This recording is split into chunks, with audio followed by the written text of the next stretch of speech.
A'udzubillahi minasyaitonirrajim. Bismillahirrahmanirrahim. Assalamualaikum warahmatullahi wabarakatuh. Alhamdulillahilladzi arsala rasulahu bil huda wa dinil haq liyuzhirahu 'alad dini kullih walau karihal kafirun walau karihal munafiqun walau karihal musyrikun walau karihal fasiqun. Asyhadu an la ilaha illallah wahdahu la syarikalah lahul mulku wa lahul hamdu yuhyi wa yumitu wa huwa ala kulli syai'in qadir wa asyhadu anna Muhammadan abduhu wa rasuluh la nabiyya ba'dah. Allahumma shalli ala sayyidina Muhammad wa ala alihi wa ashabihi ajma'in. Qala Allah ta'ala fil Qur'anil Karim wa huwa asdaqul qailin. A'udzu billahi minasy syaithanir rajim. Bismillahirrahmanirrahim. Ya ayyuhalladzina amanu jatanibu katsiran minadh-dhann inna ba'dadh-dhanni ithmun wa la tajassasu wa la yaghtab ba'dukum ba'dha ayuhibbu ahadukum an ya'kula lahma akhihi maytan fakarihtumuh wattaqullah innallaha tawwabur rahim. Shadaqallahul azim. Rabbi shrah li sadri wa yassir li amri wahlul 'uqdatam min lisani yafqahu qawli.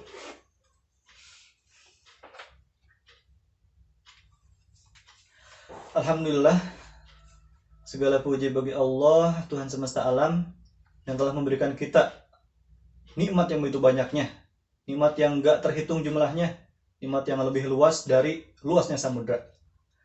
Salawat dan salam semoga tetap terlimpah curahkan kepada baginda besar Nabi Muhammad SAW, yang telah menjadi suri tauladan bagi kita, yang telah menjadi contoh, yang telah menjadi uswatun hasanah bagi kita semua, bagaimana menjadi muslim itu seutuhnya, bagaimana menjadi muslim yang paripurna, bagaimana menjadi muslim yang kafah.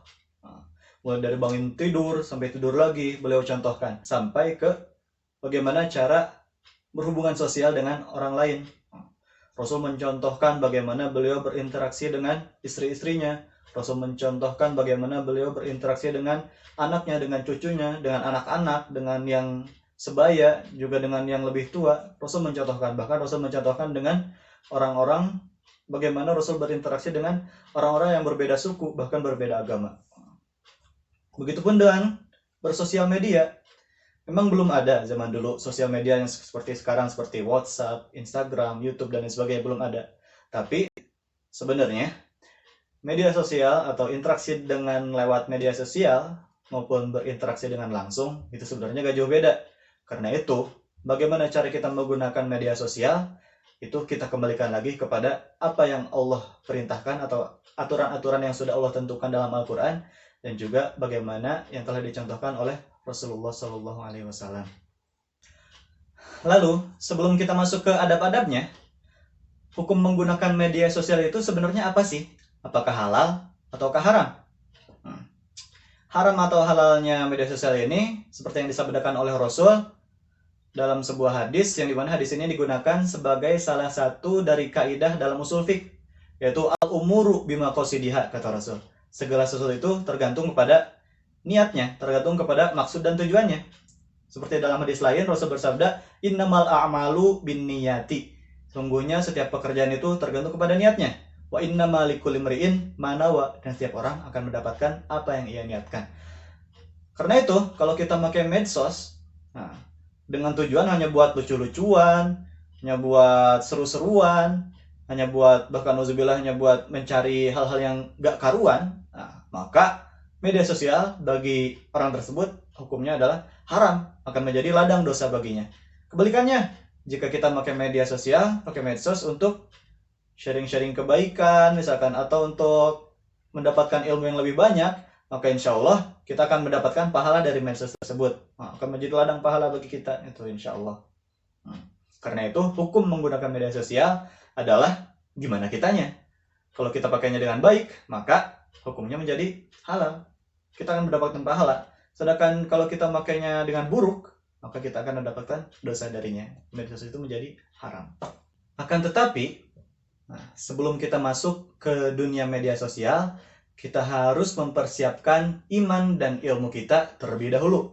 Kita harus memperkuat iman dan ilmu, kita harus mempertebal iman dan ilmu kita terlebih dahulu. Kenapa? Karena kata orang, medsos itu seperti halnya pisau bermata dua.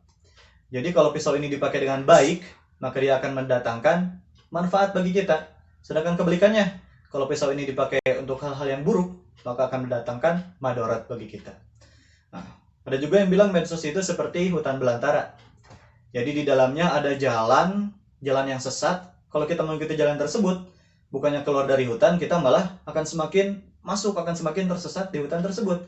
Dan di dalamnya juga ada jalan lurus, jalan yang benar yang akan membawa kita ke arah tujuan. Gitu. Lalu bagaimana misalkan kalau kita tidak memiliki iman dan ilmu yang kuat terlebih dahulu sebelum kita masuk ke dunia media sosial? Maka yang terjadi adalah hal-hal yang buruk. Bisa jadi kalau kita gak punya ilmu dan iman terlebih dahulu sebelum main medsos nih misalkan, kita akan searching hal-hal yang gak benar, atau bahkan kita sendiri yang bikin hal yang gak benar tersebut. Kita bikin konten, misalkan konten YouTube yang isinya itu seolah-olah kita ngasih sembako misalkan, ngasih sumbangan ke yang lain, padahal yang dikasih itu sampah misalkan. Nah itu kan kita main medsos tapi gak punya iman dan ilmu terlebih dahulu. Atau misalkan kita menjadikan agama sebagai bahan lucu-lucuan aja, sehingga apa-apa hal-hal yang terdapat dalam agama itu kita ejek-ejek cuma buat konten di YouTube atau feed di Instagram. Nah, itu kalau kita langsung nekat masuk ke medsos tanpa memiliki iman dan juga ilmu. Setelah iman dan ilmu kita kuat, setelah iman kita pancek dan ilmu kita cukuplah untuk membedakan mana yang baik dan mana yang benar, mana yang harus dikerjakan dan mana yang harus ditinggalkan. Nah, maka barulah kita masuk ke media sosial tersebut. Nah, tapi perlu diingat lagi ketika kita main medsos, itu ada adab-adabnya. Nah, kita katakan saja sebagai adab-adab bermedia sosial. Itu. Adab yang pertama, niatkan karena Allah. Kenapa kita pakai medsos harus niatkan karena Allah? Karena kalau kita niat karena Allah, insya Allah kita gak akan berani atau gak akan ada pikiran buat searching hal yang negatif, searching hal yang buruk misalkan, gak akan. Nah, karena itu, kalau kita niat karena Allah, maka insya Allah kita bermedsos juga bakal dapat pahala insya Allah. Kalau kita niatkan misalkan ketika kita pakai WA, pakai Line, pakai Telegram, kita niatkan untuk mendekatkan yang jauh. Nah, kita punya saudara jauh di beda kota atau bahkan beda negara, nah, kita masih tetap bisa silaturahim dengan mereka. Itu mendekatkan yang jauh, bukan malah menjauhkan yang dekat. Kita keasyikan nih pakai WA di kamar, dipanggil sama orang tua, nak misalkan. Nah, kita gak nyaut. Itu bukannya mendekatkan yang jauh, tapi menjauhkan yang dekat. Nah, niatkan juga ketika pakai WA dan lain sebagainya untuk silaturahim, untuk mempererat persahabatan, pertemanan. Jangan malah kita chattingan seperti ngajak berantem, malah nambah musuh misalkan. Jangan. Misalkan kita ngechat ke teman kita, woi, lu tadi kemana? Oh, semuanya di caps lock, ujungnya pakai tanda seru 5 misalkan. Nah, itu kan kayak ngajak berantem ya. Nah, itu gak boleh. Dan juga misalkan suka ada nih yang ngechat misalkan gak dibalas-balas, akhirnya dia ngirim P banyak banget. P kirim sampai 20 kali misalkan. Nah, itu ternyata yang nerima itu lagi sholat misalkan. Itu bakalan ganggu banget kan, Nah, makanya jangan sampai kayak gitu. Kalau kita ibaratkan ngirim P tersebut seperti mengucapkan salam ke rumah seseorang, nah, maka nggak boleh lebih dari 3 kali. Karena kata Rasul, kalau kita bertamu lalu mengucapkan salam, kalau udah sampai 3 kali mengucapkan salam, tuan rumahnya gak keluar, maka udah kita harus pergi. Gitu. Begitu pula dengan ngirim P misalkan, berarti jangan lebih dari 3 kali. Kalau udah 3 kali ya udah, nunggu aja, nanti juga insya Allah dibalas. Itu. Begitu juga ketika kita main medsos lainnya seperti IG, YouTube, atau Pinterest, atau podcast, apapun itu. Nah, kita niatkan untuk mencari ilmu, untuk menambah ilmu pengetahuan kita dengan memfollow akun-akun dakwah atau nge-subscribe channel-channel Ustadz, Ustadz Abdul Somad, Ustadz Hanan Ataki, dan lain sebagainya. Nah, jangan malah kita main IG, main YouTube dan lain sebagainya hanya untuk lihat emak-emak joget di TikTok misalkan. Nah, itu gak boleh. Atau misalkan cuma buat lihat yang nauzubillah yang gak baik, nah, yang misalkan pornografi lah. Nah, itu gak boleh. Gak boleh. Kita mau lihat lucu-lucuan gak apa-apa. Tapi jangan sampai IG kita cuma buat itu. Nah, selingan gak apa-apa, misalkan pengen lihat apa ya, misalkan yang lucu-lucuan lah, akun-akun yang suka lucu-lucuan itu gak apa-apa. Tapi jangan sampai kita punya IG cuma buat itu doang. Nah, jadi itu mah selingan, dan intinya yang banyak kita follow itu akun-akun Ustaz Abdul Somad, Ustaz Hanan Ataki, Salim Afillah, Umar Mita, banyaklah, Gus Baha. Nah, itu. Adab yang kedua, ketika kita main medsos adalah kita harus mampu membagi waktu. Nah, jangan sampai ketika kita main medsos, kita meninggalkan kewajiban karena saking gak bisanya kita ngebagi waktu. Kita asik nih main medsos, sampai lupa sholat, lupa makan, lupa mandi, dan lain sebagainya, sampai berhari-hari. Misalkan ketika kita selesai main medsos, kita lihat keluar, wah udah banyak UFO nih ternyata, udah beda zaman. Enggak. Nah, pokoknya jangan kayak gitu. Kita main medsos harus pintar bagi waktu. Nah, jangan sampai kita ninggalin kewajiban, kita jadi gak sholat, gak ngaji, gak bantu orang tua, dan lain sebagainya. Jangan sampai kayak gitu. Kita harus tetap bagi waktu. Kalau kata orang, time is money. Waktu adalah uang. Tapi sebenarnya time is more than money. Waktu itu lebih berharga daripada uang. Kenapa? Karena uang tidak bisa membeli waktu. Kita gak bisa mau ngeluarin berapa triliun pun buat balik ke 1 detik yang udah berlalu. Itu gak bakalan bisa. Lalu kata kalau dalam Islam istilahnya al-waktu kasaifi. Waktu itu seperti halnya pedang. Idlam taktohu koto'aka. Kalau kita gak bisa nge-manage waktu itu dengan baik, koto'aka, maka waktu itu akan membunuh. Maksudnya gimana? Nah, kalau kita gak bisa ngatur waktu dengan baik, maka tanpa kita sadari waktu kita udah habis untuk hal-hal yang nggak berguna. Kita sering kan ya, pernah kita main IG misalkan scroll aja, kita gak sadar cuma scroll, lihat scroll, ketawa scroll misalkan dan lain sebagainya.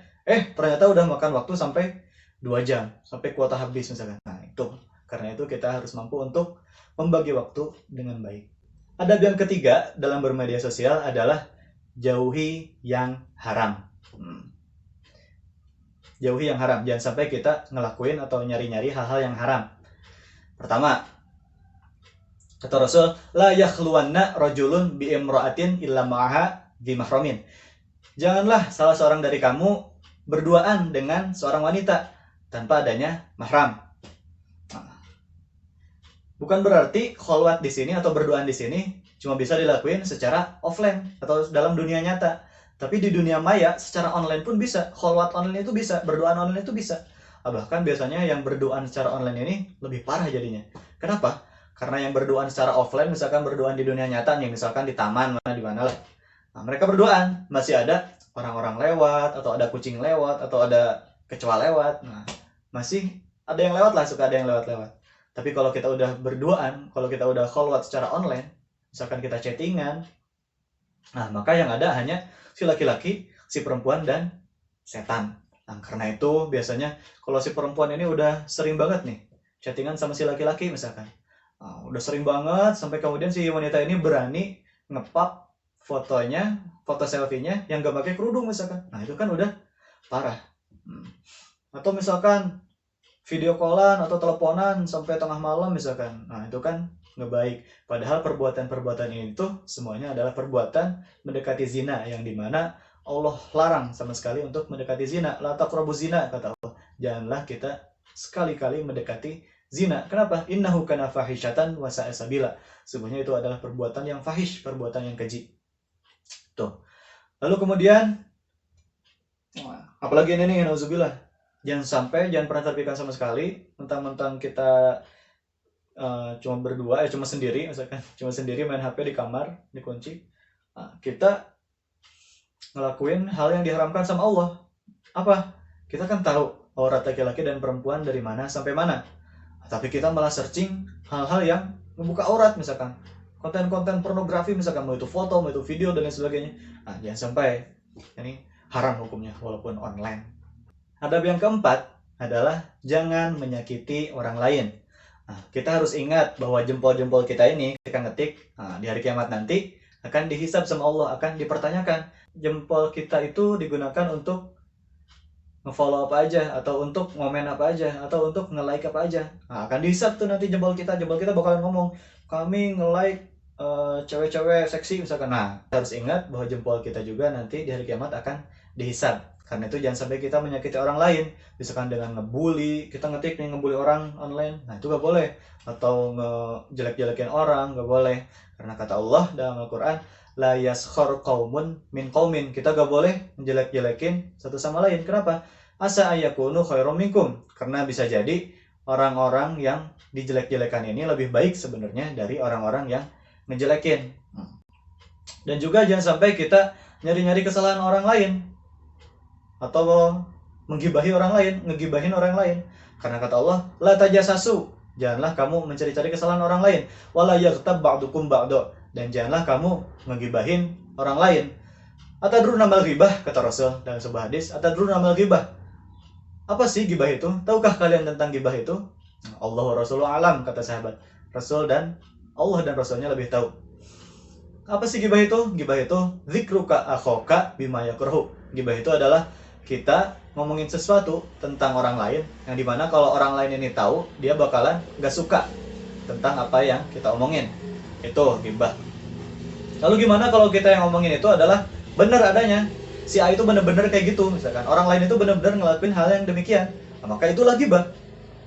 Dosanya adalah seperti ayyakulalah ma'akhi, kata Allah dalam Al-Quran, dosanya adalah seperti orang memakan daging bangkai saudaranya sendiri. Oh, itu bayangin, gibah itu dosanya kayak gitu. Kayak kita makan, ada teman kita udah mati, udah jadi bangkai, udah busuk, kita makan daging dari bangkai teman kita itu. Nah, itu dosa dari gibah. Lalu bagaimana kalau ternyata yang kita omongin tentang orang lain tersebut ternyata gak benar? Maka itu lebih parah lagi, bukan gibah lagi, tapi fitnah. Yang dimana fitnah itu asyaddu minal qatl. Fitnah itu lebih kejam daripada pembunuhan. Karena itu jangan sampai kita jelek-jelekin orang lain, ngegibahin orang lain, dan sebagainya, itu jangan sampai. Bukan lebih baik ya, jadi gini. Nah, kita ngejelek-jelekin orang lain, yang dimana orang lain itu adalah orang yang kita kenal. Nah, kita ngejelek-jelekin orang yang kita kenal, misalkan secara online. Itu masih mending, bukan lebih baik. Dua-duanya buruk, masih mending, tapi daripada kita ngejelek-jelekin orang yang gak kita kenal sama sekali. Misalkan orang luar negeri, yang padahal dia juga gak paham sih apa yang kita omongin, tapi tetap kan kita niatnya ngejelek-jelekin dia. Itu lebih parah kalau orang itu gak kita kenal. Kenapa? Karena kalau misalkan kita ngejelekin orang secara online, tapi orang itu kita kenal, misalkan kita tahu rumahnya di mana, maka ketika kita taubat, kita mau minta maaf ke orangnya. Nah, kita tahu orangnya di mana, kita susul orangnya. Maaf ya, kemarin saya pernah ngomen-ngomen yang buruk tentang kamu dan lain sebagainya. Nah, itu kita bisa minta maaf. Tapi gimana kalau kita ngomen buruk atau ngejelek-jelekin orang yang dimana orang ini gak kenal, atau tinggalnya di luar negeri, kita nyusul gak bisa, nyusul juga gak tahu rumahnya di mana. Nah, itu kan parah. Padahal kata dosa yang berkaitan dengan hubungan dengan orang lain, itu tobat kita gak akan diterima sama Allah kecuali kalau kita minta maaf terlebih dahulu ke orang tersebut. Maka susah ini kalau udah ngebully atau ngejelek-jelekin orang luar. Ada kan kemarin misalkan kurang baik juga ya sebenarnya TikTok, dan juga dia gak nutup aurat karena mungkin bukan non muslim. Nah, misalkan ada nih artis TikTok misalkan di IG nih banyak, di komen nih banyak sama orang Indonesia, dijelek-jelekin. Itu gimana nih yang komen-komen ini nanti minta maaf ke orang tersebut? Itu kan susah ya. Maka jangan sampai kita ngebully, jelek-jelekin orang, mencari kesalahan orang, atau ngegibahin orang, atau bahkan ngadu domba orang, bahkan ngefitnah orang, baik secara offline maupun online. Jangan sampai. Adab yang kelima adalah bedakan ranah pribadi dan ranah publik atau ranah umum. Nah, kata Rasul, inna akhwafa ma akhafu alaikum asyirkul asghar. Sungguhnya hal yang paling aku takutkan, kata Rasul, akan terjadi kepada kalian semua adalah syirkul asghar, syirik kecil. Apa itu syirik kecil? Kata sahabat, syirik kecil adalah riya. Nah, misalkan kita setelah sedekah nih, kita habis sedekah, terus kita update di status kita, misalkan, aku tadi habis belanja di warung, tapi kembaliannya gak aku ambil, aku kasih aja sama si amang-amangnya. Aku memang gitu orangnya, kata kita di status kayak gitu. Maka sedekah kita itu akan hilang pahalanya sama sekali, akan hilang, musnah sama sekali. Padahal tadi kembalian yang kita kasih ke pedagang juga cuma gope paling, misalkan kayak gitu. Tapi sampai disombongin di status di ranah publik, nah itu gak boleh. Atau misalkan tahajud, kita tahajud nih, ada di iklan juga kan. Misalkan kita tahajud nih malam-malam, habis itu kita selfie atau update status habis tahajud nih, misalkan malam pertama Ramadan nih habis tahajud, nah, misalkan kayak gitu. Walaupun kita tahajud tadi puluhan rakaat, tapi karena ditutup atau diujungi dengan sesuatu yang ria, kita update status bahwa kita udah tahajud, nah maka pahalanya akan hilang sama sekali, akan musnah. Atau setelah tahajud kita bikin postingan misalkan, habis tahajud nih, habis ngedain agar aku dan kamu segera menjadi kita, misalkan. Nah kayak gitu, doanya juga kebakalan kekabul, lalu pahalanya juga bakalan hilang. Itu. Maka bedakan ranah pribadi dan ranah publik. Nah itu tentang ibadah. Tentang sosial juga sama. Misalkan kita punya keluarga. Nah, di keluarga kita ada masalah. Nah, jangan sampai masalah ini diumbar ke publik, ke halayak umum. Misalkan kita bikin story, nyokap sama bokap gue tuh kayak gini. Nah itu gak boleh. Padahal kata Allah, hunna libasul lakum wa antum libasul lahun. Nah, setiap anggota keluarga itu adalah harus saling menjaga satu sama lain. Kalau ada masalah dalam keluarga, maka harus dijaga. Itu adalah rahasia dalam keluarga, gak boleh diumbar keluar, jangan dicurhatin ke orang lain dan sebagainya. Kalau misalkan kita mau curhat sama Allah, seperti yang dilakukan Aisyah, Nabi Yakub dan sebagainya. Tapi kalau misalkan kita pengen banget nih ngomong ke orang lain masalah kita, ya ngomongnya jangan di ranah umum, tapi ke satu orang lain itu satu orang, jangan ke banyak orang. Itu. Lalu misalkan contoh lainnya, keluarga kita mau mudik nih, nah, kita gak perlu dan gak bermanfaat sama sekali. Buat apa? Kita mau mudik, misalkan kita bikin status moto mobilnya dari belakang atau moto koper, mau mudik nih OTW Tasik misalkan satu minggu, nah, kayak gitu.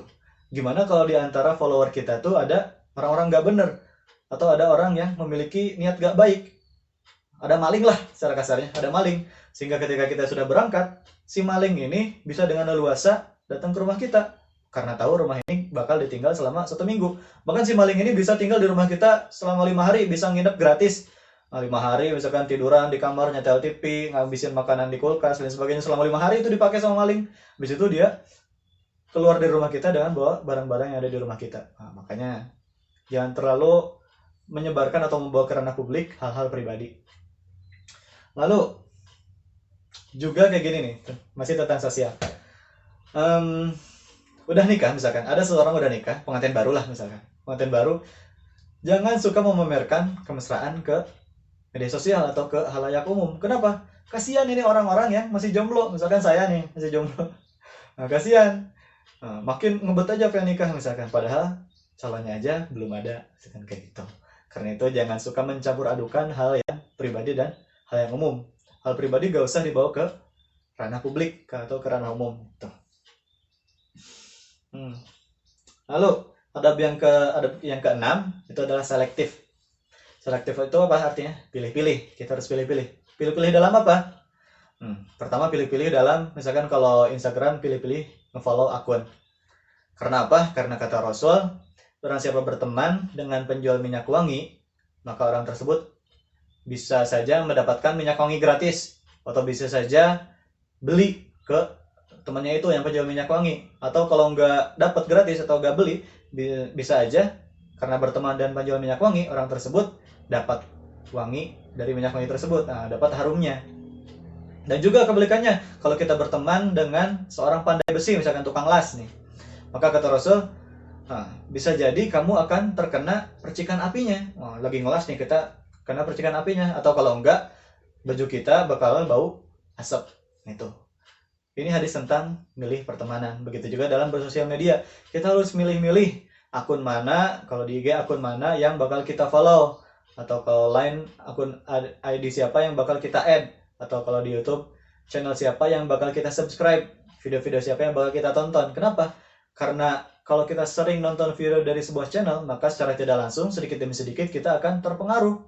Misalkan kita sering nonton video tentang, misalkan suka ada kan streaming dari gamer-gamer itu.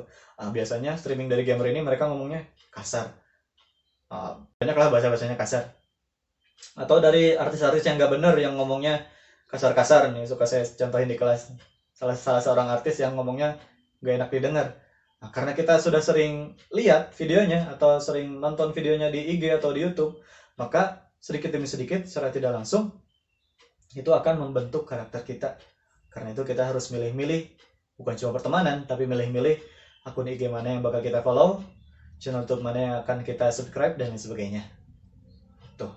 Dan juga selektif bukan hanya dalam hal yang seperti itu, kita juga selektif dalam mendapatkan dan juga men-share informasi. Misalkan kita dapat informasi tentang sesuatu, kita harus selektif dulu, kita harus cross check. Jangan sampai informasi yang kita dapatkan, apalagi sampai kita share lagi, ternyata info tersebut adalah info yang hoax, info yang bohong. Jangan sampai. Seperti kata Allah dalam Al-Quran, in ja'akum fasikun binaba'in fatabayanu. Jika ada berita tentang sesuatu, jika seorang membawakan berita kepadamu, fatabayanu, maka tabayun terlebih dahulu. Istilah gaulnya cross check lah.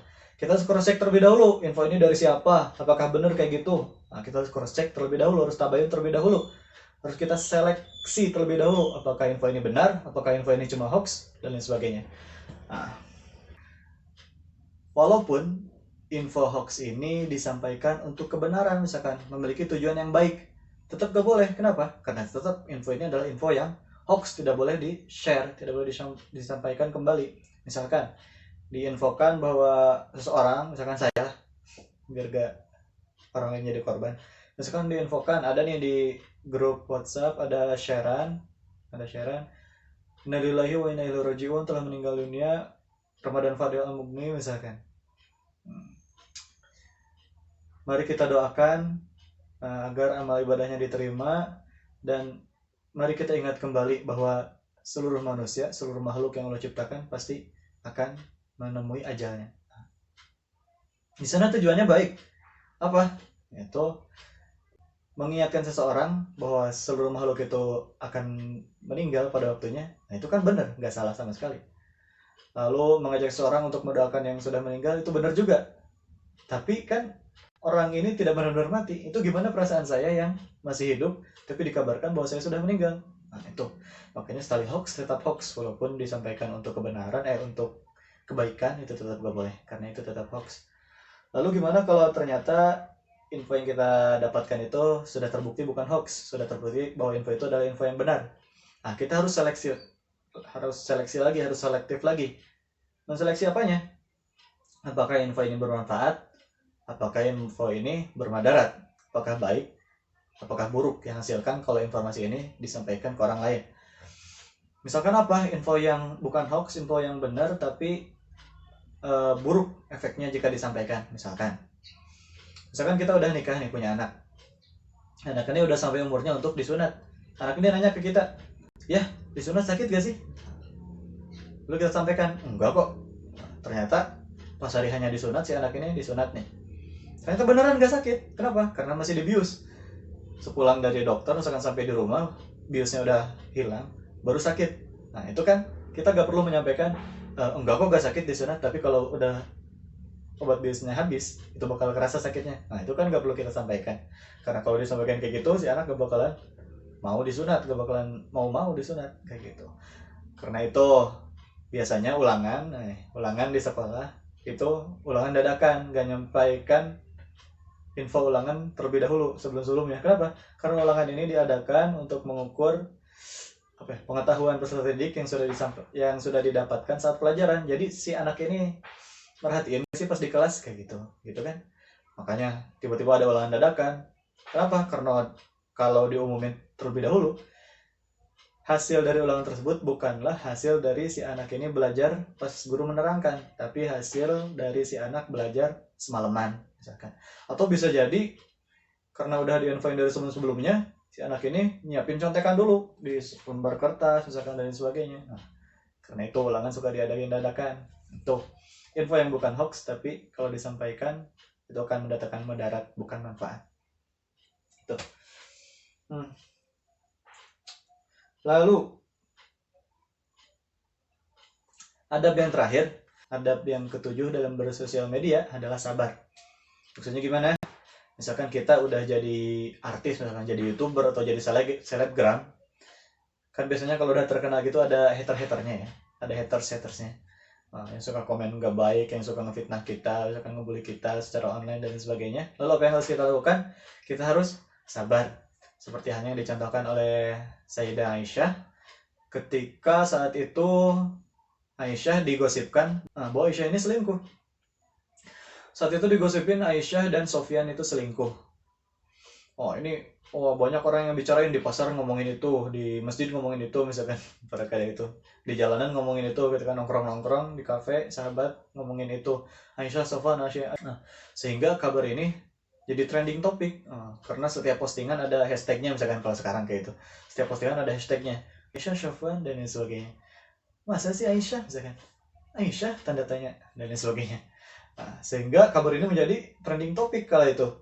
Sampai terdengar oleh Rasulullah. Rasul pun datang ke Aisyah. Aisyah, benar ini kayak gini. Apa kata Aisyah? Allah dan Rasulnya lebih tahu. Fasabrun jamil, kata Aisyah. Aku hanya akan sabar dengan sabar yang indah. Ashku bathi wa huzni ilallah. Aku hanya bakalan curhat, aku hanya bakalan berkeluh kesah kepada Allah, sebagaimana dilakukan oleh Nabi Yakub pada masa lalu. Nah, kalau kita sabar menghadapi haters seperti ini, maka insya Allah akan bantu. Kenapa? Karena innallaha ma'as-sabirin. Allah itu bersama orang-orang yang sabar. Seperti halnya kisah Aisyah tadi. Setelah Aisyah sabar, maka dibela habis-habisan sama Allah. Berapa ayat itu dalam surat An-Nur. Karena itu, mari kita sama-sama menjadi muslim yang pandai menggunakan media sosial kita. Agar media sosial yang kita gunakan menjadi ladang pahala bagi kita, bukan malah menjadi ladang dosa bagi kita. Semoga apa yang kita bahas kali ini menjadi ilmu yang bermanfaat. Allahumma anfa'na bima 'allamtana wa 'allimna ma yanfa'una warzuqna 'uluman tanfa'una fid din wa dunya wal akhirah. Mohon maaf jika ada kesalahan, semua kesalahan datangnya dari saya sendiri, dan jika ada kebenaran, semua kebenaran hanya milik Allah Subhanahu wa taala. Wabillahi taufiq wal hidayah. Wassalamualaikum warahmatullahi wabarakatuh.